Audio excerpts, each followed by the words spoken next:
Hello నమస్తే welcome back to my YouTube channel వెసీ paradise. I am Gajavelli Sai Sahiti. ఈరోజు special kaju mawa gravy curry.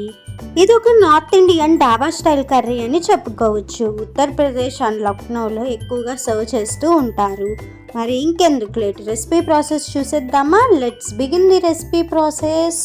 First ఒక కడాయి తీసుకొని అందులో 1 టేబుల్ స్పూన్ బటర్ యాడ్ చేసుకొని బాగా మెల్ట్ అవ్వనివ్వాలి. తర్వాత ఇందులో గుప్పెడంత జీడిపప్పు యాడ్ చేసుకొని లైట్ గోల్డెన్ బ్రౌన్ కలర్ వచ్చేంత వరకు ఫ్రై అవ్వనివ్వాలి.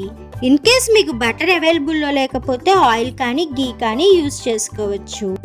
సో కాజు ఈ స్టేజ్కి వచ్చిన తర్వాత తీసి పక్కన పెట్టుకొని అదే కడాయిలో సన్నగా కట్ చేసి ఉంచుకున్న ఒక ఆనియన్, సన్నగా కట్ చేసి ఉంచుకున్న ఒక పచ్చిమిర్చి యాడ్ చేసుకొని ఫ్రై అవ్వనివ్వాలి. ఒక 50% ఫ్రై అయిన తర్వాత ఇందులో 1 టీ స్పూన్ జీలకర్ర, 1 టీ స్పూన్ అల్లం వెల్లుల్లి పేస్ట్ యాడ్ చేసుకొని పచ్చివాసన పోయేంత వరకు వెయిట్ చేయాలి. ఆనియన్స్ 90% వరకు కుక్ అయిన తర్వాత ఇందులో టొమాటో పేస్ట్ని యాడ్ చేసుకోవాలి. 2 టొమాటోస్ని మిక్సీలో గ్రైండ్ చేసి యాడ్ చేసుకుంటే సరిపోతుంది.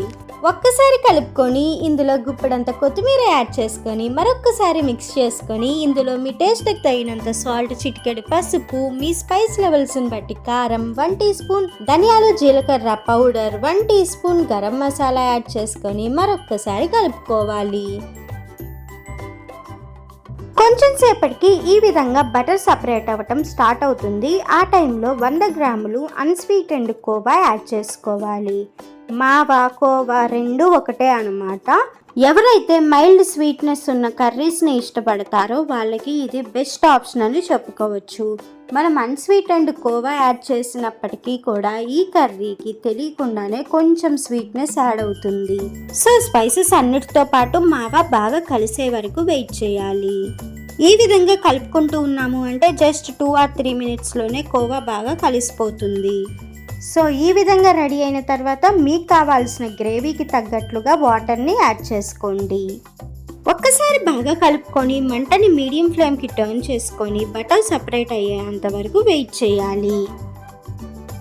సో ఈ విధంగా బటర్ సపరేట్ అవ్వటం స్టార్ట్ అయిన వెంటనే ఒక్కసారి కలుపుకొని ఫ్రై చేసి పక్కన పెట్టుకున్న జీడిపప్పు మొత్తం యాడ్ చేసుకొని మరొక్కసారి కలుపుకొని హై ఫ్లేమ్ మీద 1 మినిట్ అలాగా ఉడకనించిన తర్వాత స్టవ్ ఆఫ్ చేసుకున్నాము అంటే మనకి కావాల్సిన కాజు మావా గ్రేవీ కర్రీ రెడీ అయిపోయినట్లే. రోటీ, నాన్, చపాతీ లాంటి బ్రెడ్ రెసిపీస్లోకి పర్ఫెక్ట్ కాంబినేషన్ అని చెప్పుకోవచ్చు. ఇంతకీ డాబా స్టైల్ గ్రేవీ కర్రీ నచ్చిందా? అయితే ఇంకెందుకు లేట్, వెంటనే ట్రై చేసి చూడండి.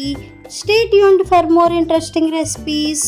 Please do watch, like, share, comment and subscribe to my YouTube channel. Thank you for watching. Bye bye.